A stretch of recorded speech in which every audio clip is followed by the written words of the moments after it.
Sidang dalam perkara dengan terdakwa Yuri Putilistiani dan terdakwa Dr. Nani Permadi Kalapaki dibuka dan dinyatakan tertutup.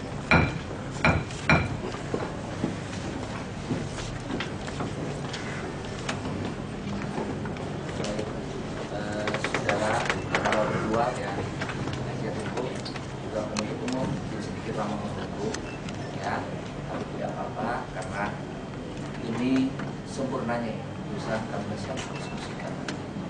Jika nanti ada kesalahan redaksi itu akan kami perbaiki. Tidak substantif, bukan hal-hal yang pokok, seperti ada nama kurang S atau T, bukan. Ya.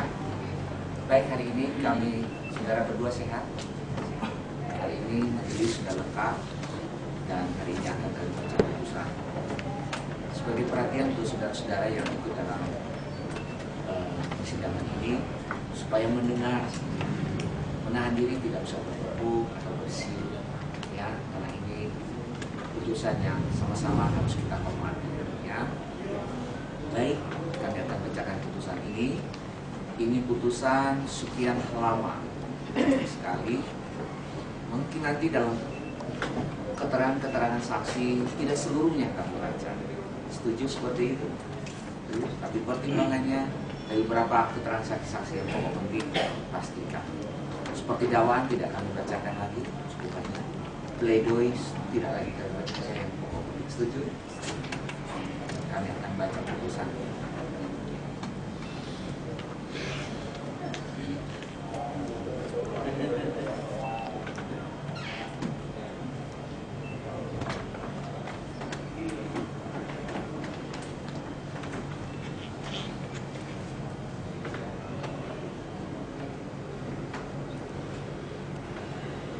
Putusan nomor 187 pidana biasa 2013 Pengadilan Negeri Jakarta Pusat. Demi keadilan berdasarkan ketuhanan Yang Maha Esa, Pengadilan Negeri Jakarta Pusat yang memeriksa dan mengadili perkara-perkara pidana secara biasa telah menjatuhkan putusan sebagai berikut dalam perkara atas nama terdakwa. 1. Nama Yuri Putilistiani alias Angelina, lahir di Sidareja, umur 37 tahun, jenis kelamin perempuan, kebangsaan Indonesia, agama Kristen, pekerjaan Direktur PT Krista Medica Stanford Indonesia, pendidikan S2, alamat tempat tinggal Jalan Pejaten Indah G21, Pancoran, Jakarta Selatan, alamat di KTP Jalan Balikpapan nomor 11 RT 001 RW 06 Kelurahan Ketujuh Utara, Kecamatan Gambir, Jakarta Pusat. 2. Nama Dr.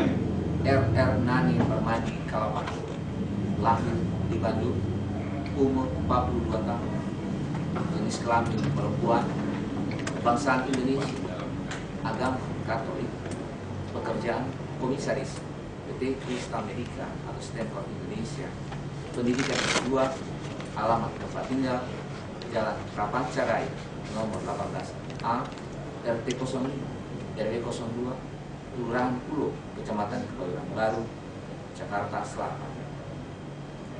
Terhadap para terdakwa tidak dilakukan penahanan sejak mulai dari penyidikan sampai dengan pemeriksaan pengadilan. Terdakwa 1 Yuri Pujilistia alias Angelina didampingi oleh penasihat hukum Laurentius A. Merek SHMH, Kasman Sengaji SH, Oki Dwi Kurnianto SH, Roni Nabitupulu SH, Lutfi Marsuki SH, advokat, pengacara, dan atau konsultan hukum pada kantor Law Center Protection Lawrence A. Merek, sarjana hukum, Kasman Sengaja SH, dan asosiat Law Firm beralamat kantor di Wisma Lena, lantai 5, ruang 503-504, Jalan Kiai Haji Abdul Safi, nomor 7, Kasablanka, Jakarta Selatan, berdasarkan surat kuasa khusus tanggal 17 Maret 2017. Terdakwa 2, Dr. R. Nani Permadi Kalapaki, didampingi penasihat hukumnya Rosita P. Raja, sarjana hukum, Agung Nugroho W. SH, sarjana sosial, MM, Masna Nasution SH, P. Itna Yasinta SH, Kristina Jenny R. SH, Husni Farid Abdan SH, advokat dan konsultan hukum pada kantor PFN Partner Law Office beralamat di gedung Wisma Albiro, lantai dasar suite 15B, Jalan Gatot Subroto, 72 Jakarta. Berdasarkan surat kuasa khusus tertanggal 12 Februari 2013, pengadilan negeri tersebut setelah membaca penetapan Wakil Ketua Pengadilan tentang penunjukan majelis hakim yang memeriksa dan mengadili perkara, setelah membaca penetapan hakim tentang hari sidang dalam perkara, setelah membaca berkas perkara pemeriksaan, setelah mendengar keterangan saksi dan para terdakwa, setelah memperhatikan setelah mendengar tuntutan pidana dari penuntut umum yang pada pokok menuntut terdakwa 1 dan terdakwa 2 secara sah dan diyakini melakukan tindak pidana dengan maksud untuk menguntungkan diri sendiri atau orang lain secara melawan hukum dengan memakai nama palsu atau martabat palsu, dengan tipu muslihat atau rangkaian kebohongan, menggerakkan orang lain untuk menyerahkan barang sesuatu kepadanya atau supaya memberi hutang maupun menghapuskan hidup sebagai yang menyuruh melakukan dan yang turut serta melakukan perbuatan sebagaimana diatur dan diancam pidana dalam pasal 378 Junto, pasal 55 ayat 1 besar KUHP dalam dakwaan menjatuhkan pidana terhadap terdakwa 1 Yuri Pujilistia dan terdakwa 2 Dr. R. Nani Permadi Kalapaki. Oleh karena itu dengan pidana penjara masing-masing selama 2 tahun dengan perintah para terdakwa kita menyatakan barang bukti berupa A sampai sekian kami tidak baca tetap terlampir dalam berkas perkara dan sebagiannya dikembalikan kepada saksi Julita Murawati Suryani. Setelah menetapkan agar para terdakwa membayar biaya perkara masing-masing sebesar 2.000 rupiah. Setelah mendengar pembelaan dari masing-masing terdakwa 1 dan terdakwa 2, penasihat hukum terdakwa 1 dan penasihat hukum terdakwa 2 yang dibacakan di persidangan tanggal 29 Agustus 2013. Sepakat kita tidak baca, ya. Pembelaan dari Yuri Pujilistia, pembelaan penasihat hukum Yuri Pujilistia, pembelaan dari terdakwa 2 Nani Permadi Kalapaki, pembelaan dari penasihat hukum yang harus menimbang bahwa atas pembelaan atau pledoi para terdakwa dan tim penasihat hukum, jaksa penuntut umum menyampaikan replik yang disampaikan persidangan tetap pada tuntutan. Menimbang bahwa atas replik jaksa penuntut umum terdakwa 1 dan terdakwa 2 masing-masing penasihat hukumnya menyampaikan duplik secara bisa menyampaikan tetap pada isi pembelaan. Menimbang bahwa terdakwa 1 dan terdakwa 2 tersebut diajukan ke depan persidangan oleh penuntut umum dengan dakwaan sebagai berikut. Ke-1, kami tidak baca lagi uraiannya apa, tetapi pasalnya adalah perbuatan baik terdakwa sebagaimana tersebut diatur dan diancam pidana dalam pasal 378 KUHP pidana Junto pasal 55 ayat 1 ke 1 KUH pidana. Atau kedua, kami tidak uraikan lagi, diatur dalam pasal 372 KUH pidana. Contoh, pasal 55 ayat 1 ke 1 KUH pidana menimbang bahwa terhadap surat dakwaan penuntut tersebut penasihat hukum terdakwa 1 dan terdakwa 2 mengajukan keberatan yang disampaikan dalam persidangan tanggal 26 Maret 2013. Menimbang bahwa terhadap keberatan penasihat hukum terdakwa tersebut Majelis Hakim telah menyebutkan putusan selah pada tanggal 10 April 2013 dengan amar menyatakan keberatan tim penasihat hukum terdakwa 1 dan keberatan penasihat hukum terdakwa 2 tidak dapat diterima, menyatakan surat dakwaan penuntut umum sebagai dasar pemeriksaan dan mengadili perkara pidana atas nama terdakwa 1 dan 2, memerintahkan penuntut umum untuk melanjutkan pemeriksaan perkara dan menangguhkan biaya perkara ini sampai putusan akhir. Menimbang bahwa untuk membuktikan dakwaan tersebut, jaksa penuntut umum telah menghadirkan saksi-saksi dan ahli di depan persidangan dan telah didengar keterangan atau pendapatnya di bawah sumpah pada pokoknya sebagai berikut. Saksi Julita Indrawati Suryani bahwa awal pertemuan saksi dengan terdakwa 1 sekitar bulan Juli atau Agustus 2006 di rumah saksi di Jalan Raja Wali Selatan Raya nomor 32 Jakarta Pusat, dan pada saat itu terdakwa 1 menawarkan kepada saksi untuk menyimpan daratan pusat anak kandung saksi di perusahaan Stanford Singapura jika kelak saksi memberikan anak yang ketiga. Bahwa pada waktu itu saksi dalam keadaan hamil dengan usia kandungan 9 bulan.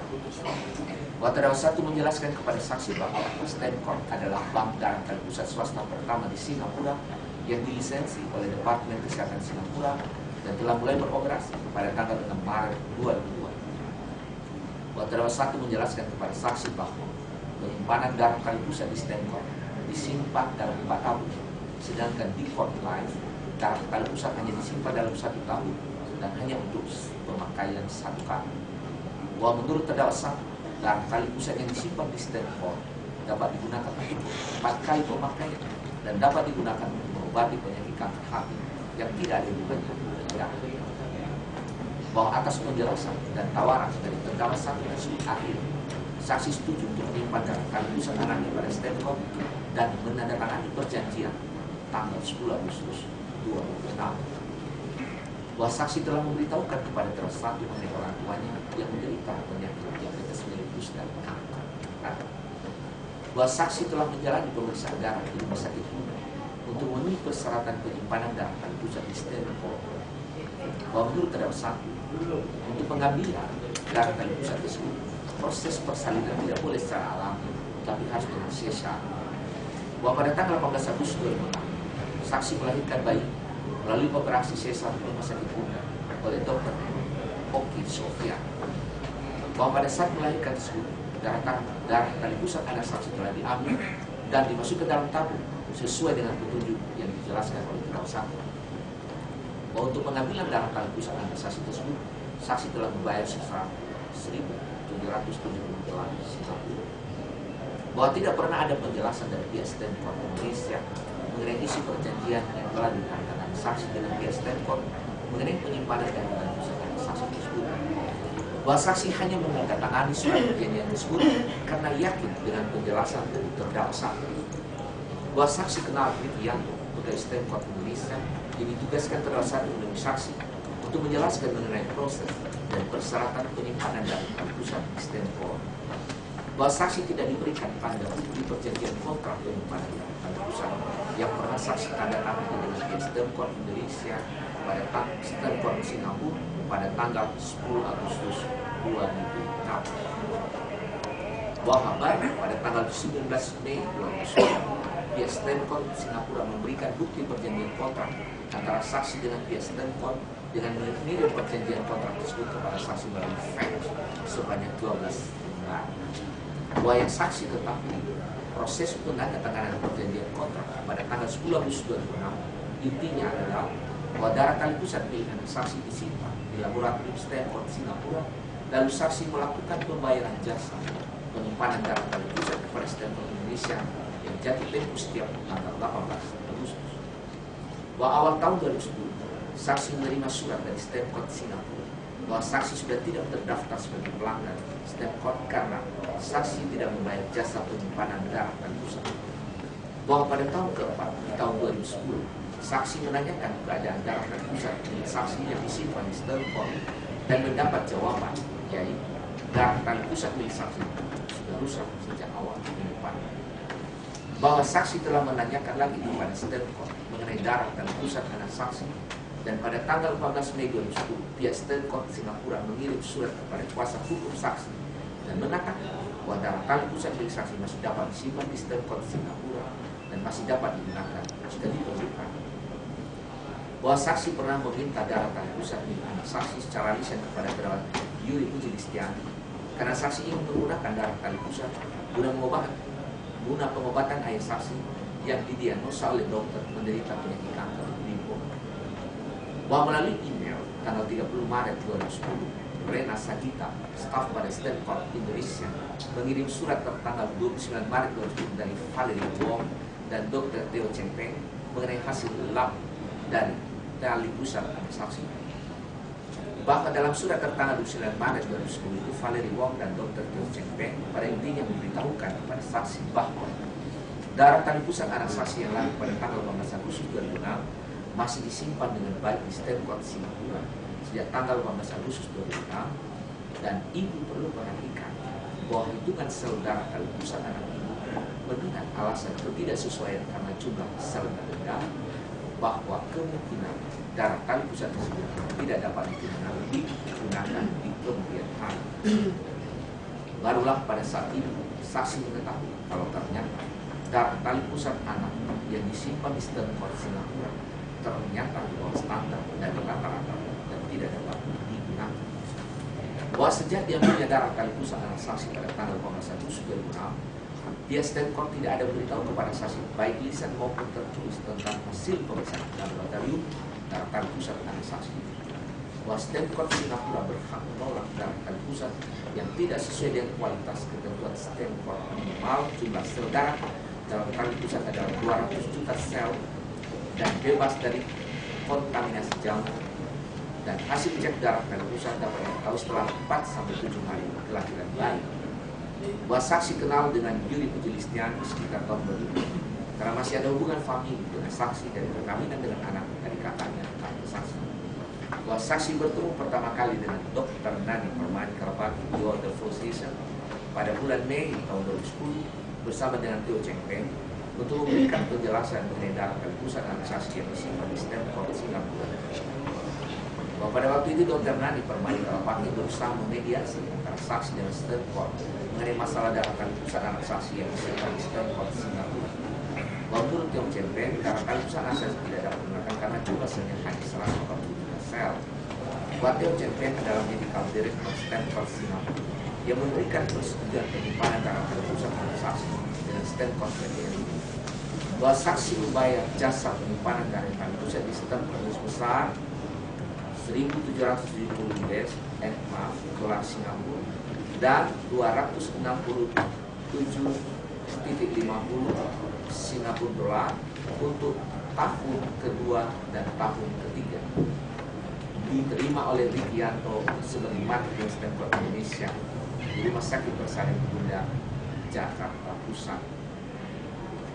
Bahwa biaya jasa penyimpanan darah tali pusat anak saksi tahun keempat, yaitu periode 18 Agustus 2009, belum dibayar saksi sampai saat ini, dikarenakan saksi harus menyelesaikan lebih dulu permasalahan saksi dengan pihak Stanford Singapura dan Stanford Indonesia dalam perkara ini. 2. Saksi Kosmos Wijoli. Saksi adalah suami dari Julita Melati Suryani. Bahwa pada tanggal 10 Agustus 2006 telah dibuat perjanjian penyimpanan darah tali pusat antara istri saksi Julita Melati Suryani dengan Stanford Singapura, dan di dalam perjanjian tersebut terlampir biaya kesehatan medis istri saksi. Bahwa pada tanggal 15 Agustus 2006 istri saksi melahirkan di Rumah Sakit Bunda Jakarta, dan pada saat itu darah tali pusat anak saksi diambil oleh Dr. Oki Sofia, dokter kebidanan yang membantu persalinan istri saksi. Bahwa darah tali pusat anak saksi diserahkan kepada Stanford Indonesia untuk dikirimkan ke Stanford Singapura sesuai dengan kesepakatan antara istri saksi dan pihak Stanford. Bahwa yang saksi tahu, pihak Stanford Singapura berhak menolak darah kali pusat jika darah kali pusat tersebut tidak sesuai dengan standar jumlah yang ditentukan oleh Stanford, yakni minimal jumlah sel darah dalam kali pusat 200 juta sel dan bebas dari kontaminasi jamur yang hasilnya dapat diketahui dari pemeriksaan di laboratorium Stanford Singapura dalam waktu 4-7 hari setelah terjadi bayi. Bahwa istri saksi telah melakukan pembayaran jasa penyimpanan darah kali pusat tersebut kepada Stanford Indonesia.